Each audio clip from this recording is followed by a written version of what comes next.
single, 41, male. I don't know if I could. You guys missed that part. You missed that part. So before I came up here to just talk in front of a group of mostly strangers on this little stage, a friend counseled me to see you all as little babies. So that's what I'm doing right now, and you're so cute. I'm scared of babies though, so it's backfiring. It's like baby vomit all over the bib. Not to get graphic, but too late. No. You know what I'm saying? So I was thinking of my favorite word today. Actually, I thought of it a few days ago, but I just reread it in my journal. And I think my favorite word is facetious. For a long time running now, probably since high school when I learned it or something. It's facetious. I like being facetious.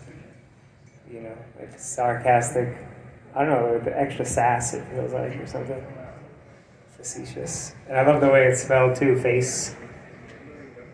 Just. Something like that. Not that I did it justice. But, yeah, being facetious, you know. That's kind of my MO a lot. Like I had a girlfriend back in the day. She came to visit my family. I'm from New York City. I'm from Queens. And in Ithaca, that a lot of people know probably. This is a long time ago, in 2007. She came to visit my family in Queens, and we went to this Mexican restaurant, and we were just taking the piss, as they would say, over the pond. We were just like busting each other's chops, like being really sarcastic with each other. And she was like, wait, where are they going with that? Just kidding, I'm being facetious. I remember. No, I don't. But anyway, she was like, whoa, that's how you guys interact? And I was like, yeah, that's just how it is. Maybe being city folks and maybe just growing up in my family. And thankfully I've since softened, because it definitely used to have an edge, you know, and around my siblings sometimes it still comes out like that, like a little bit biting, but I try not to be like that anymore. But facetious is definitely a way that I roll. Does anybody else have a favorite word that they could think of off the top? Ephemeral. What was the other one? Mellifluous. That's like a malevolent, maleficent coming at me with words that I don't. I ran out of MA words. Metastasize. I can't even metastasize that right now. Saved by my bro, who apparently is Mensa material. That's what I heard. Not for real. That literally was divulged to me within like the last hour. But my man forgets. he forgets where he put the lighter like 10 seconds after he put it somewhere. But that's how it goes a lot, I guess, with genius folk. They just can't. They just too. It's embarrassing. They're just too expansive for the mundane day to day. What was the other word over here? Ephemeral or ethereal? Oh yeah, that's the lighter that I tried to leave there. That's kind of you, Cat. I was like, I'll throw that on later, but it's the lighter of Wesley's that doesn't work, so I had to get mine out of the car. But. And keep up the giggles. Remember, chuckle status, not just giggle. Wesley, he gets a ride back to T-Berg if he really represents with the bellyfuls of laughs. The rest of you can just do it out of the kindness of your heart. That would be cool. Thanks, Dakota. Shout outs. So, what was it? Ethereal? Ephemeral? Did we go over this? Ephemeral. Yeah, it's a good one. It's like if any jokes go over your head, they're just too ephemeral for you. And you're just like, you know what I mean? You need to expand your aura a little bit so you can absorb the subtleties of my comedy right now. Because it's a felt thing, it's not just words and stories and concepts. It's a vibration. Okay. But of course it's not mine. See, it's like that interesting segue between like making jokes and then actually dropping in and being like, of course, when we drop into the present moment, which just felt as it is. It's not, there's no story to it, there's no individuation in it. It's just the felt feelingness itself, the suchness, as they say in Zen.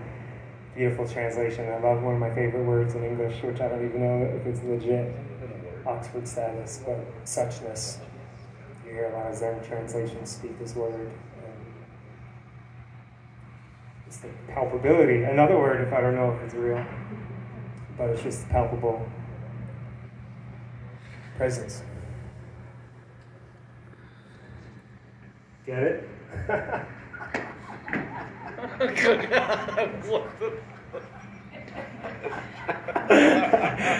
This is Zen Cohen. This is Zen laugh too. That's good. But I wish I was not Zen today. All right, I'm just gonna get humble for a second. This is I'm a substitute teacher, and today I got so freaking mad at this kid. We were at recess. No, I'm dead serious. Like we were at recess. Pre-K. No, I'm just kidding. He's a third grader.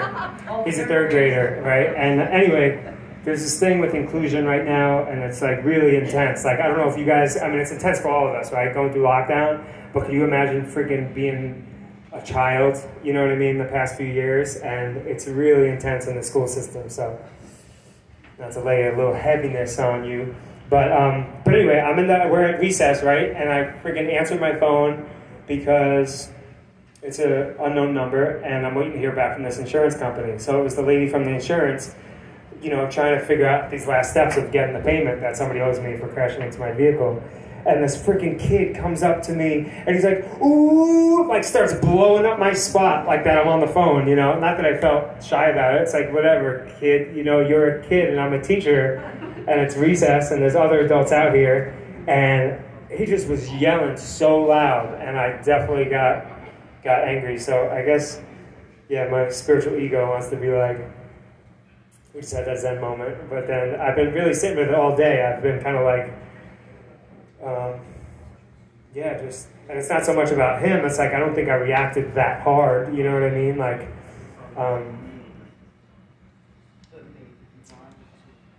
but maybe I wanted to, but even more immediate than that, I reacted to myself, you know what I mean? Like I pictured like beating, I made that or a joke before, I don't really think of that word very often, but something inside of myself, like beat myself, you know, by holding back on this intense feeling. So, and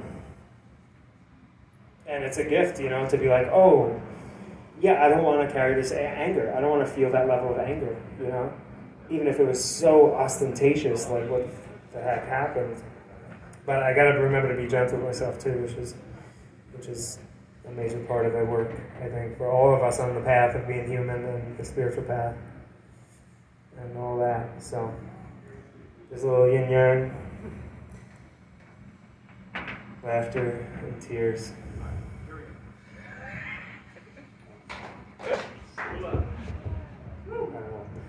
Thanks, but I'm not finished yet, so hold the whoops, please. Wait till the end, baby. Wait till the end. Yeah. I did that last week with Ari too. I was like,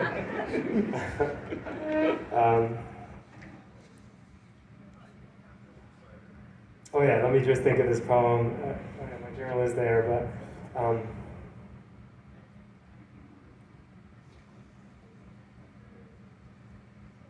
just gonna get it so I could. I have to think about if I'm getting all the words.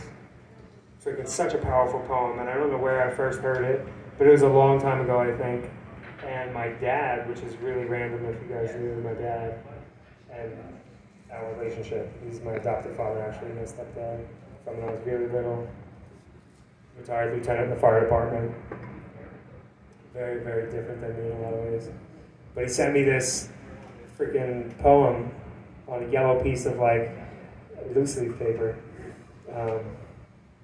And it's by Edna St. Vincent Millay. It's called First Fig. I'm sure a lot of you can recognize it. My candle burns at both ends. It will not last the night. But ah, my foes, and oh, my friends, it gives a lovely light.